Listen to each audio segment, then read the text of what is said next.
Hey guys, we're here with another one of these podcasts. My name is Ronnie Fieg, CEO and Creative Director of Kith and Creative Director of the New York Knicks.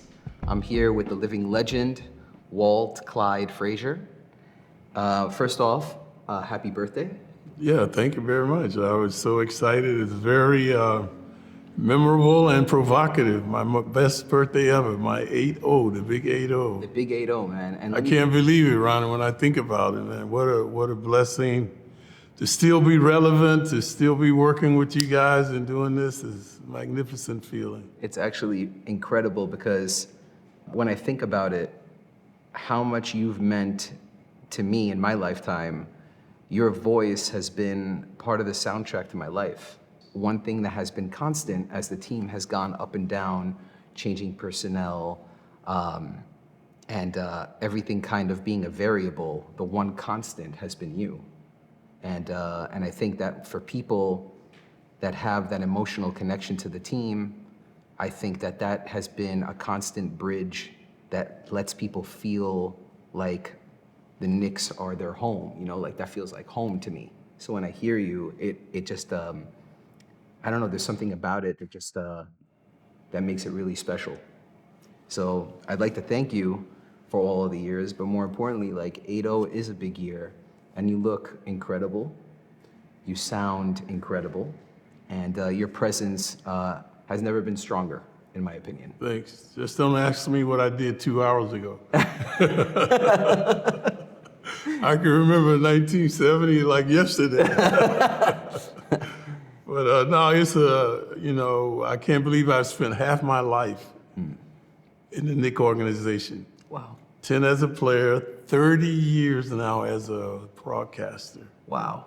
So it's been a magnificent run and it continues. A true pioneer, you know, a true pioneer. And thinking back, and I've read a lot and studied your career, and it's just a long list of accomplishments, and I think that's pretty incredible. I have a few questions to get into because I feel like people would love to hear a little bit about your past and how you got to be such a global icon, how it came to be, and your journey. We know that you were super instrumental in your 2 championships that you brought to the city. And I wanted to ask, through that run of being a champion and winning those rings, what was your favorite memory as a player? My favorite memory unequivocally is the first championship. First championship is like your first kid, your first love. Yeah. And the way it happened. They call it the Willis Reed game. Game 7 back at Madison Square Garden against Jerry West, Elgin Baylor, Wilt Chamberlain, 3 of the greatest to ever play the game, and we didn't know if Willis would play or not. So in game 6 in LA, I think Chamberlain had like 40 points and 35 rebounds. Oh my God. So Willis got injured in game 5, so he had been sitting out. In those days, there are no cell phones, so I didn't know what was going on until I got to the game. So Willis was in the training room, and he had been there since 8 that morning getting treatment. But when we went on the court, we had no idea whether he would play or not. Wow. So when he came out, the crowd went berserk. And I'll never forget, I saw Chamberlain, I saw West, I saw Baylor kind of mesmerized. They just stopped doing what they were doing, was staring at Willis. And for some reason, that gave me so much confidence. I go, man, we got these guys. And then the fans became so provocative, and they never shut up. And then as fate would have it, Willis made his first 2 shots. Wow. To set the tempo of the game. And then I had my greatest game ever, 36 points, 19 assists, 7 rebounds, 4 steals. I sold hot dogs at halftime. So catapulted the Knicks to their first championship, and I wear these rings every day with pride, man. They're symbolic of a perfect season. Everything has to go right, and I know you've been suffering a while with the team, so hopefully they get back to their former grandeur. Oh man, that's incredible. That's really incredible. And on the largest stage, during the biggest moment, you showed up. Yeah, they actually voted that the best seventh game ever. But Willis Reed was our captain. He was the backbone of the team. Actually, my idol. Wow. You know, I copied his tenacity on the court, his altruism off the court, the way he dealt with the fans. I copied his handwriting. He had a great handwriting. I copied his handwriting. So he had a tremendous impact on me on and off the court. Wow. Well, playing for 10 years, like, talk to me about what kind of toll that took on you, and how tough those 10 years were as a player. 10 years in New York, I only have positive thoughts. You know, the 2 championships, and for 4 or 5 consecutive years, we were one of the best teams in the NBA. Wow. So we were sold out every night, 19,500 people.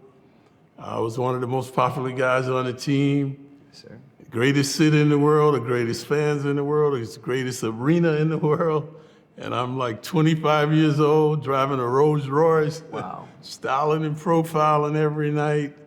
So it was nothing that I dreamt about. It was, you know, growing up, I never thought I would be an NBA player. I never met a player until my first NBA game. Wow. But so all the things that I accomplished were like icing on the cake once I got to New York and experienced that. But I love pressure. And obviously, you know, this is a pressure city. Everywhere you go, there's constant pressure. And I seem to thrive on that. Yeah. And then being blessed with Willis Reed and Bill Bradley, Dave DeBusschere, Earl DeFurl, these type of magnificent players as well. And there was no prima donnas on our team. We personified team because you can't mention Frazier without the Bradley, the Reed. So that's how we played the game. We had the utmost respect. We had a great coach in Red Holtzman who demanded if you don't play as a team, you don't play. Wow. Yeah. And defense was the catalyst for our team. We played a very tenacious defense. Wow.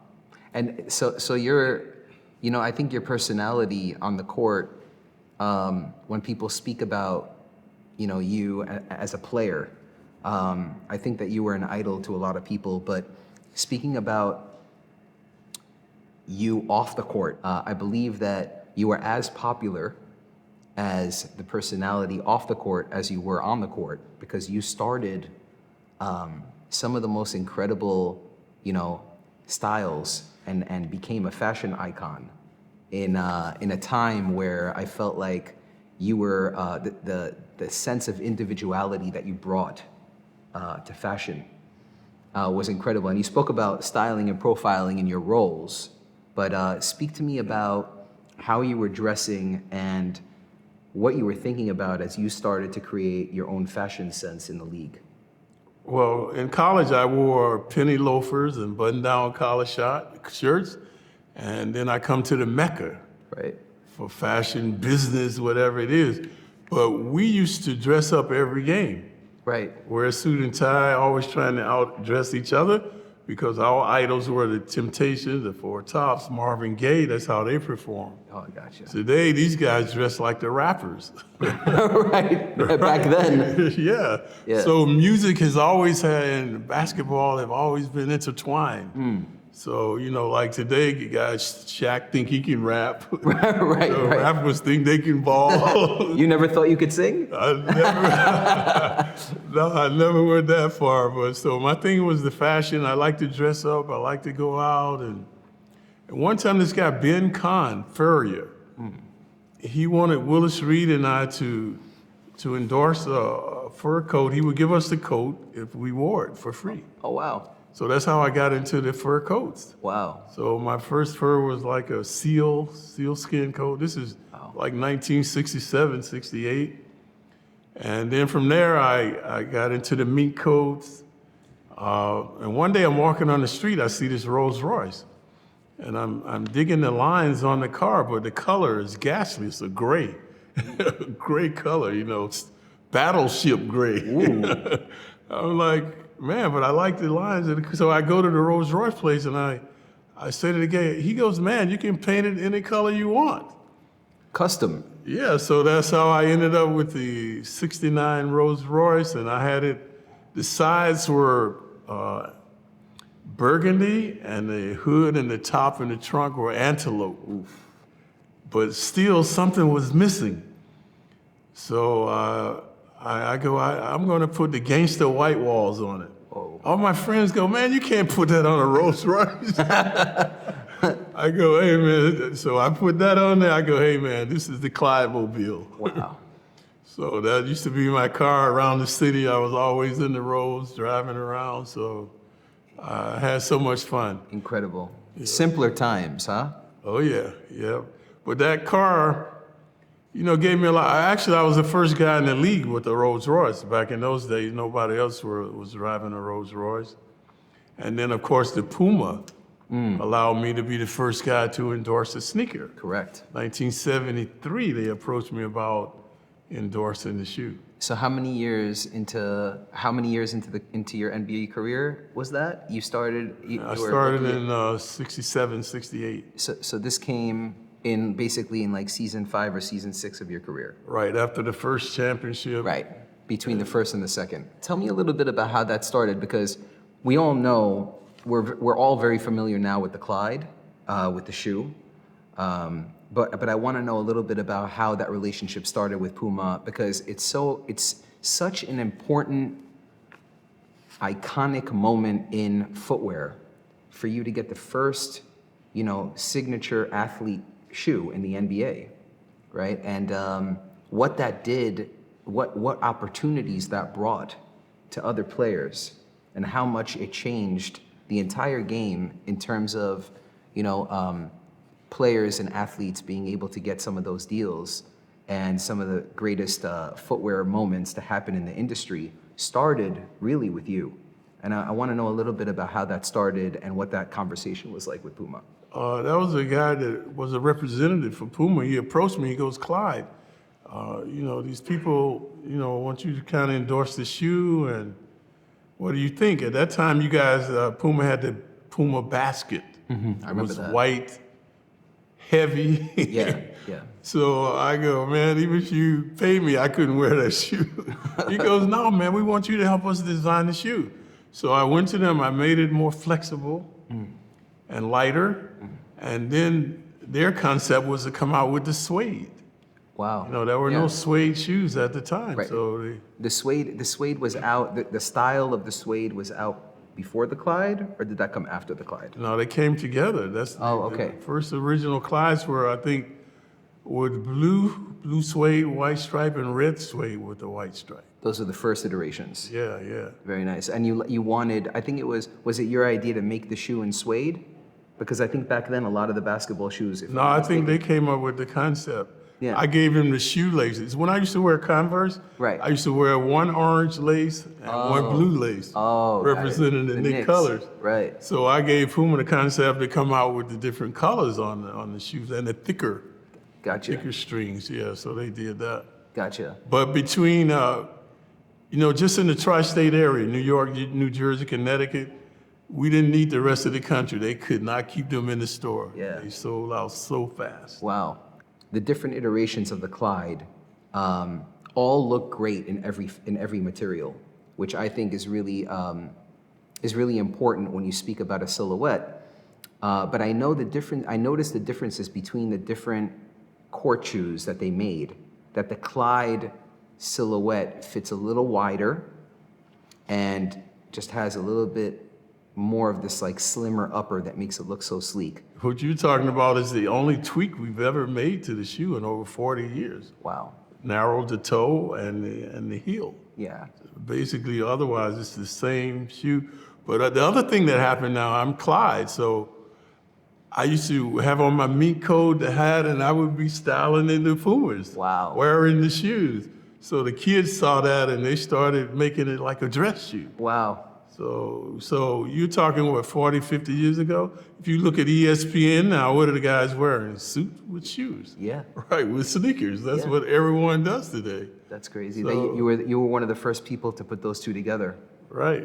Wow. And there's this iconic poster where I'm with the mink coat and the hat and kids are around me and I have the shoes on with the suit, so. What an incredible story that is, because it's like so many firsts. The first to have a signature shoe in the NBA, the first to pair sneakers with more of this like dressy look that really was iconic for you, and also like just so Clyde. When you think about it, it's like the mink with the hat and the suit, and that look is just so representative of you as an icon. You know what I mean? And a lot of firsts there that really set off, I think, many different career paths for some of these players to have their own style represented in silhouettes.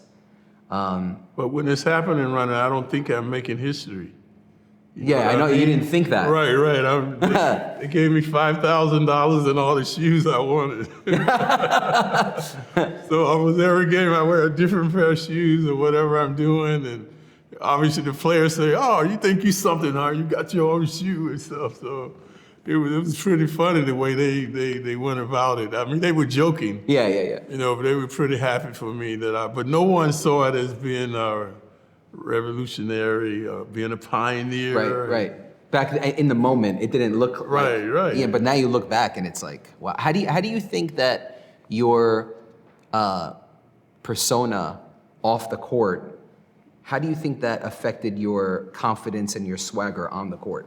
It was everything. Because I realized why people were doing this. When I was a rookie, I wasn't playing well. So to pacify myself, I used to always go shopping. And I go back to the room and dress up and look in the mirror. I ain't playing good, but I still look good. At least that. But nobody was all over me, you know, because I was dressing good then. Only once I started to excel on the court, they started to focus on my wardrobe. So I knew why I was here. I knew what was going on. So when I went out, I was like, I can't let Oscar Robertson take this from me, Jerry West, nobody, man. I've got to perform. That was the main thing. Yeah. And there was a rumor that of your $25,000 salary in your first year, in your rookie year, that you spent $10,000 of it on clothing. Is that true? It could have been because of my boredom, frustration, and not playing well. Right. You know, trying to find something. Like now, right? I'm 80 years old, and I'm like, why am I gonna? Something has to keep me working. Yeah. Right. I'm 80 years old, man. Come on, something's gotta. I'm right now. I'm in that quagmire. Yeah. Like, how many Knicks games do I work? Yeah. You know, is another $9,000 gonna help me do this, or $10,000, whatever it is? You know, is it better to the longevity? Right. So I'm in that quagmire. Why would I? You know, so I've got to figure this out. Gotcha. But being in your office in there, I know I got to have a water view. When I go, all right, Clyde, you got to have a water view. That's one thing you figured out? Yeah, I figured that out. And I love plants, so you got plants all over the place. I'm going, okay, the water view is... You're welcome to come hang out here anytime you want, you know? It's very relaxing. We can do some yoga. Yeah, there we go. I like that. So do you practice yoga? Check this out. In 1975, I had a bad back. Okay. And I knew this guy. He was an Indian guy that worked in a health food store. I told him my problem. He sent me to a guru. Wow. I used to go privately and meet with this guy, and he talked to me, and we would do stretches. And did it help you? Yeah. So it's 1975. I've been practicing yoga. No way. So you still practice now? Yeah, at least an hour a day or whatever. And I tell people back then, I like yoga, man. They go, what flavor? Nobody, in 1975, nobody knew what yoga was. Nobody was talking that, man. But I've been able to maintain my weight, you know, my diet and exercise, my creativity. I attribute a lot to the yoga. I will say, at 80, you're so sharp, man. Like, the conversations that you're able to have on the air, the broadcasting, I listen to it, and you would never know. You know, the differences between 60, 70, 80, you're going through decades making it look so great. So just don't ask my girlfriend. Well, let's talk about your nickname, Clyde. Everyone thinks, like you just mentioned to me before, everyone thinks it's your first name. Right. All the kids, Walt Frazier. Walt Frazier, right. They think that's my real name. But Clyde developed from the passion for fashion, buying clothes. Right. So one day we were in Baltimore, and I'm looking at a hat store, and I see this Borsalina hat. Whoa. It's a brown velour. But in those days, like today, no one was wearing the wide brim. They were wearing the narrow brim. So the first time I wore this hat, everybody laughed at me. My teammates, guys on the other team. And, you know, I said, hey, man, I think I look good and I'm going to keep wearing it. So as fate would have it, 2 weeks later, the movie Bonnie and Clyde comes out. And I walk in the locker room. They go, hey, look at Clyde. Wow. So that's been going on since the 70s, 1970, the Clyde. And since then, that name just stuck? Yeah, and then I used to steal the ball on the court. Oh, You know, like the yeah. bank robber, you know, so, right, Clyde, and that's what, around this time now, I'm starting to excel on the court, and I got the mink coat, and I got the Rolls Royce, so all of this stuff is, you know, this PUMA deal, so everything is starting to happen at one time for me. Wow. I want to get a little bit into your broadcasting career. So first off, what made you want to become a broadcaster after retiring? It was serendipitous. 1987, I was inducted to the Basketball Hall of Fame. So the Knicks had me doing a series of interviews with Marv Albert. So after one of them, they approached me like, Clyde, would you like to do some radio or TV? So I used to do a pregame, halftime, postgame show with the Knicks. And it was intimidating. So they used to have Marty Glickman, the great Marty Glickman, used to critique me after each game. So the main thing he told me, because I started on radio, he goes, Clyde, you have to assume the audience is blind, they can't see. So a guy's not on the baseline, he's on the right baseline. He's at the top of the key, he's on the dotted circle. You gotta be more descriptive. So when you hear me do the games, even though I always tell you 15 foot at the top of the key, I'm still very descriptive in my style and what I'm doing. So he was the catalyst for giving me the confidence to do the job. Wow. That's really interesting. I mean, I think, so how did it transition from the radio to then broadcasting on television? The radio is much harder because there are nuances. The play-by-play guy talks all the time. So what happened when I was started, the guy I was working with didn't give me a chance to say anything. So if the team is doing something, I try to articulate, he goes, excuse me, Walt, right on the air. Wow. So that's how I developed the rhyming. So if the Knicks were moving the ball and doing something, I go, when he has to catch it, they're dishing and swishing. They're ubiquitous. You have to find a way to insert yourself. Right, to get in and out. And that's how I started to rhyme, to try to have an impact on the game. Wow, that's really creative. How did you come up with these rhymes? Like on the spot, or were you like jotting them down? Like how did that work? Well, you know, when we started, we always had a shaking and baking. Right. And when I came into the game, they had dishing. So I had a swishing. You know, and then when a guy's doing something, he might have 2 or 3 rebounds and score. I go, he's bounding and astounding. I love that. You know, feline quickness, a guy going to the basket. And, you know, I used to see Oakley running over guys, bulldozer finesse. I love that. I remember that, actually. It brings me back. Yeah, so I have books and books of words and phrases. Oh, really? That I used to write down. Oh, that's cool. And when I'm home watching a game, I turn the sound down. Really? So it's as though I'm doing the game, and that's when I come up with all the different rhymes. No way. So that's how you like practice, basically. That's my practice, yeah. Wow, that's really incredible. And I listen to baseball, I listen to soccer, I listen to all different guys to see if I can learn something from the different sports. And Marv Albert, man, one of the greatest, huh? Yeah, Marv. I learned from Marv to always be prepared. Yeah. Don't say nothing on air that you haven't studied and that you can articulate. So. And what about Breen? How is it working with Breen? Well, Breen idolized me as a player. So first day we got together, he goes, Clyde, you know, hey man, the fans want to hear what you have to say, so just say it. So unlike the other guy, he gave me a chance to articulate, and that gave me a lot of confidence. I didn't have to hurry in and out. And He gave you the airtime, the spotlight. Yeah, and that's definitely why we were both in the Hall of Fame. I love The that. respect that we've had. We've never let our egos become a factor in what we're doing. And obviously I enjoy my job. I still enjoy it as much as when I first started. I like studying for the games and meeting, greeting the fans. I still like the whole scenario surrounding. How does today's team, so let's talk about the Knicks specifically, like how does today's team compare to your team? Like today, just today's basketball style in general, but more so the team specifically. Like, do you see any comparisons with the team? Fundamentally, these guys can't touch us. Oh shit. Okay. You know, because we exploited you backdoor.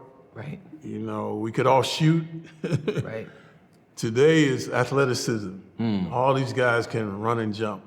Right. The average height of an NBA player is 6'7", 225 pounds, maybe 23, 24 years of age. Right. But a lot of them don't know the back door. Right.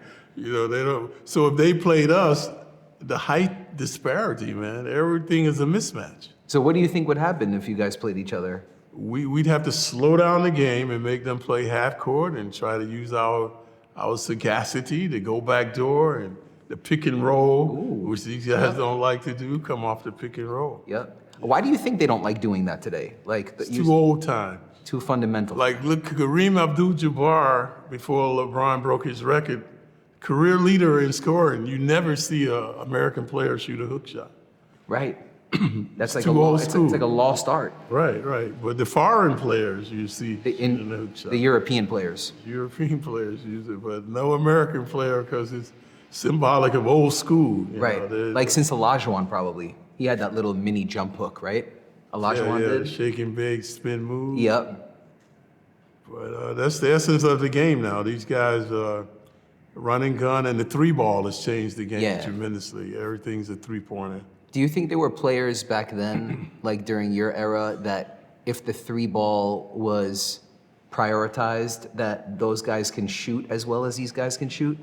Yeah, because we would have been practicing it. Yeah. It wasn't really my game, except from the corner. The shortest three is 22 feet away. Right. You know, I probably would have been using that in my repertoire, but the 23-9 is a very difficult shot, man. These guys make it look easy. Yeah, I know. It's actually pretty crazy to see how the game has evolved into that. Even yesterday, you see what Curry did. Curry had, I think, 53. He had 8 3-pointers in the first half. Right, right. It's pretty crazy what that has done. And I think the Knicks, the personality of the team. When you think of the Knicks, like they've never been a 3-point shooting team.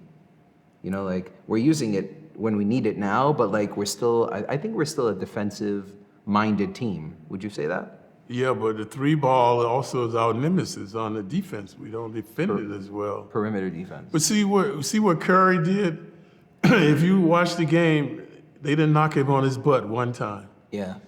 In our era, if you're doing that, you're going to feel the You have pain. to send a message. Right, they're going to send a message. Right? Gotcha. You're not just going to be making threes and styling and pretty. They're going to get on They're your gonna put you butt on your and- butt. Right, somebody's going to put it on you. Yeah. Yeah. So for your 80th birthday, when we spoke about it the beginning of last season, I sat down with some of the Knicks staff, and we spoke about some of the most amazing moments coming up. They spoke about your 80th, and I told them, I was like, I really want to celebrate that. So I reached out to PUMA, my good friends there, and I told them that I wanted to celebrate your birthday by designing a Clyde and not selling them, but making 80 pairs to give to both of our friends and family, right? So they loved the idea, and I think they approached you to get the approval to work on that, and I thank you for giving the approval. Thank you.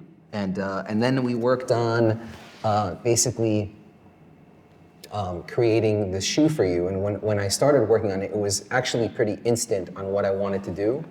And the idea really was to create a shoe that you can wear with your suits. Right, You know? it's very stylish. Yeah, so we made a black patent box leather Clyde where I removed the stripe and kind of just gave the stitch detail to make it more dressy. And we added this like wingtip perforation on the toe. And it's like patent leather. Yeah, it's patent that's box right, leather, so it right, holds right. its shape really nicely. Yeah, I can feel the support when, Yeah. when I'm wearing them. Yeah, so like a little stiffer than your typical leather or suede. Right. And really, I thought it was really special because I've been looking for a shoe like this to wear with my suits.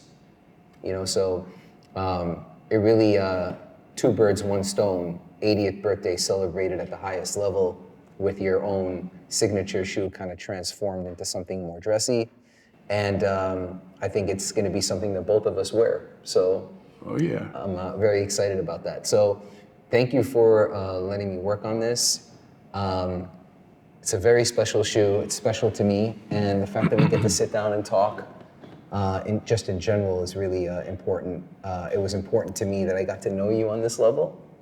And I think it's very entertaining for people to hear everything that we just spoke about, so they get to know a little bit more about you. Because we hear you every day on the games, but I think to know how you think and how important your career has been, I think is really important. Another thing, Ronnie, that people don't know about me is my love for kids.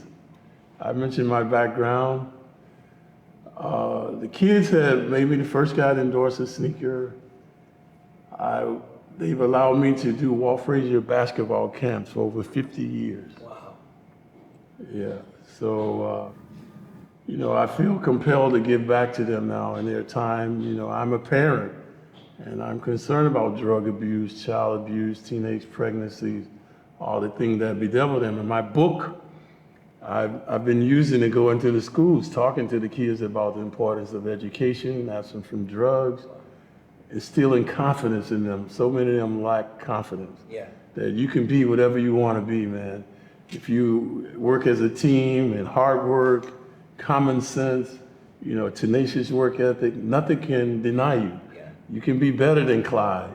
You can be better than Brunson. You can be better than Patrick.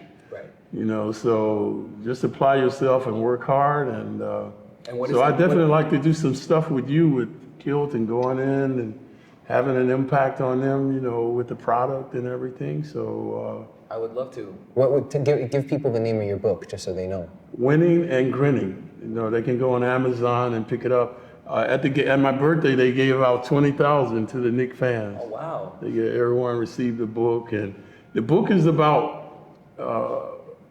just a simplistic look at my lifestyle, where I grew up, but it's also about my passion, fashion.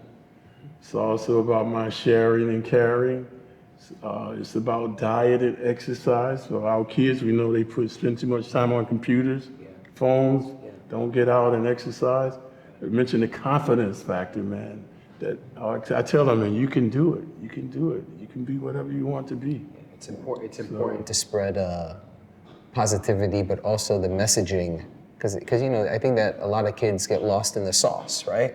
So it's important to project. Well, they're afraid. They're afraid to be Clyde. They're afraid to veer from the path and leave their own footprint. Right. You know, you go into schools, they all look alike, they're all talking alike, they're all walking alike. You know, so they don't want to be ostracized. They want to stay in that group. Yeah, it's that sense of individuality that we spoke about that makes you so special. Yeah, like me and you, why we're separated, man. We don't care about that. Right, that's true. Yeah, we hear a different drummer. Yeah, yeah, that's true. That's true. Well, I really appreciate that, and I love the positivity, and I think that you've been such an incredible role model, not only for myself, but to many others. So thank you so much for coming today and having this conversation with me. It means a lot to me. Yeah, same here, man. Thanks Thank you. Thank you.